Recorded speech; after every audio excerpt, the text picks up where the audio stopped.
Okay. Well, even though the weather was really crappy today, at least I got to go out and shoot some. I do have a sad admission to make about the X-T2, and I should not be making it in a video. The sad admission is that, totally serious, for the first time since maybe the D3, I think I almost shed a tear using this camera. Tears of joy. It's like, wow, this is the camera I want to take everywhere. I mean that totally seriously, not jokingly. Is this the camera that someone is going to use for bird photography? No, it's not. You're going to grab the Nikon with a 200 to 500 millimeter, a big old 400 millimeter f4, which costs a fortune, by the way. I've got that lens in the back room, by the way. Really big lens, huge. So it's not for that. I mean, is this the camera that ideally I would, with a 300 millimeter 2.8, want to do a paid concert or a backstage photo shoot with a 300 millimeter 2.8, which does not yet exist for this camera? No, it's not.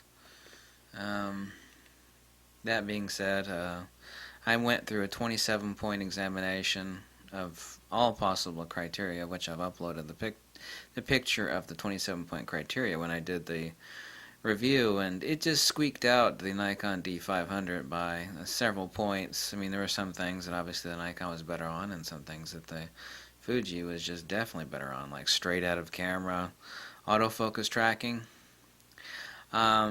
I'm sorry, but the autofocus tracking is better than the Nikon D500.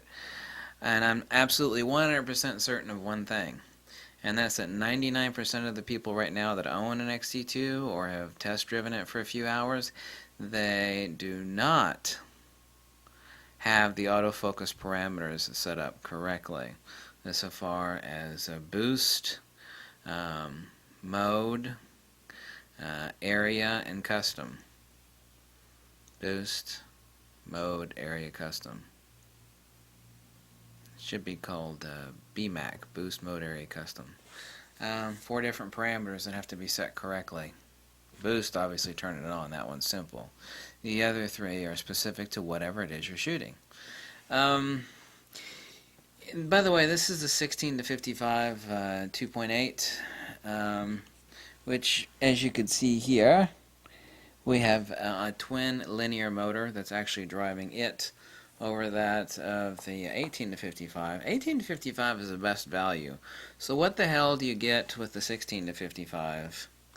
Seriously though, I almost shed a tear today out with the X-T2 here today because it was that good. And then I saw a flock of birds come by, and I was at 2.8 anyway. I set my custom settings and most boring shot in the world, you know, heavily backlit, even though I was already a stop over to anticipate that. At f2.8, everything's perfectly in. So yeah, birds in flight, yes. People that actually know how to set up this camera are posting pictures, like from an Indianapolis 500 track, where they're shooting stuff going around the corner at 150 miles an hour. You know, everything's in focus. And it's also not just tracking speed or the fact that how fast you could rip them off. It's what's the keeper rate, you know? It's like, I just ripped off 14 shots. I just ripped off 14 shots. Yeah, but what are the percentage of yours that are actually keepers, you know, that they're in focus? Let's compare and contrast these, because, well, the 16 to 55 has certainly been out for a while now, and it's a big old honking lens, and it's not cheap.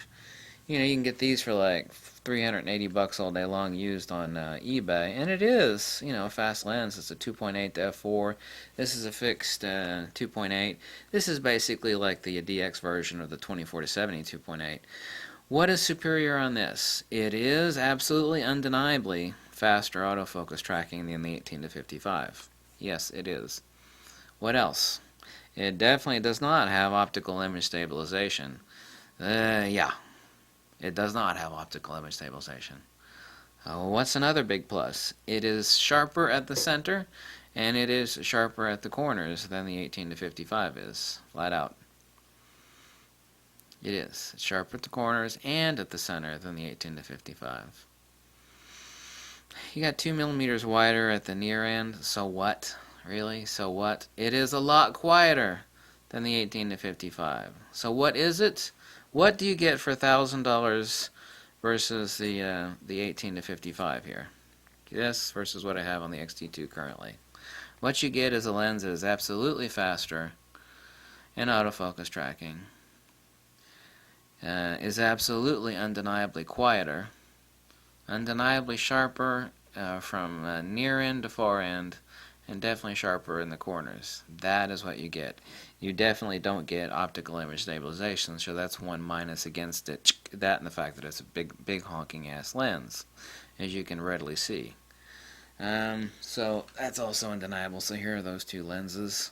And you're looking at, well, right now it's on sale for another few more hours only, then it's going to go back to $1,200. This lens.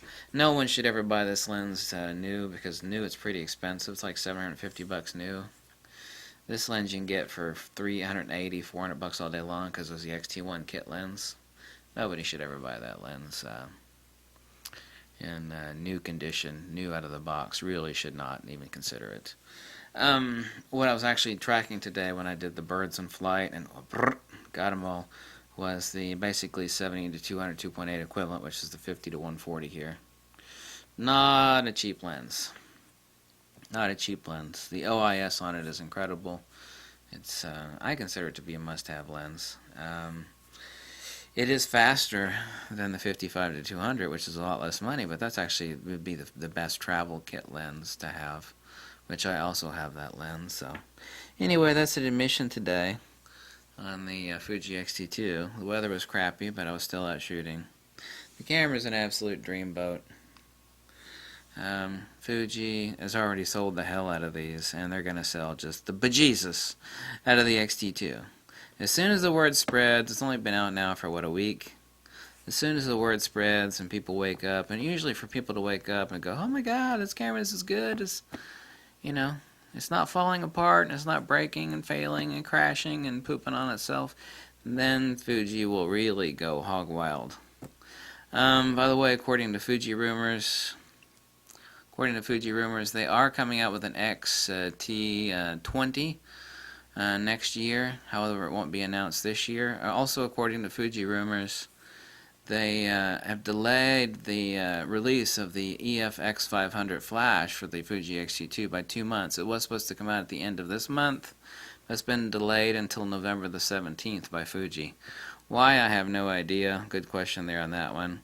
So the X-T1 and the X-T2, the X-T1 and the X-T10 and the X-E2 are discontinued, and that's according to Fujifilm. And according to Fuji Rumors, and you can go check out their site over at FujiRumors.com, you can take a look at a lot of awesome stuff, and see that he's announced that he found the information that the X-T20, which apparently is what it's going to be called, at least that's what he has posted, will be released next year as a replacement for the X-T10. So anyway, let me know if you got any questions. I'm going to do a video on the vertical grip, the booster grip, here in a second on the X-T2. Go over a detailed close-up look at it and talk about it, what it does and doesn't do, and so on and so forth. And thanks for watching. Okay, bye.